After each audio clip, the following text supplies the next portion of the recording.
Hi అండి, welcome to my channel. ఇవాళ మా వారు రాగి జావ చేస్తున్నారు, చూద్దాం రండి. గ్లాస్ పిండికండి 2 గ్లాసులు వాటర్ పోయాలి. మనం 2 గ్లాసులు పిండి తీసుకున్నాం కాబట్టి మనం 4 గ్లాసులు వాటర్ తీసుకొని ఉండలు లేకుండా బాగా కలుపుకోవాలండి.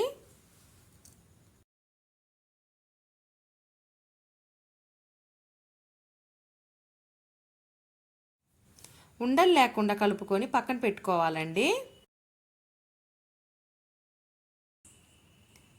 పొయ్యి మీద గిన్నె పెట్టుకొని మనము ఒక గ్లాసుకి 5 గ్లాసులు వాటర్ తీసుకోవాలండి.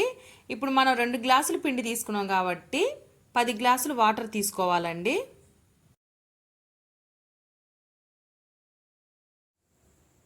మరుగుతున్న నీళ్ళల్లో మనం పక్కన కలిపి పెట్టుకున్న పిండి వేయాలండి.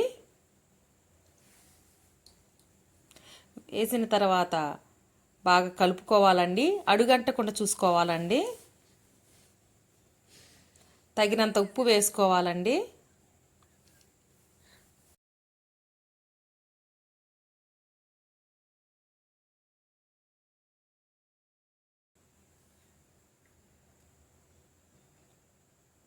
బాగా చిక్కబడింది చూడండి.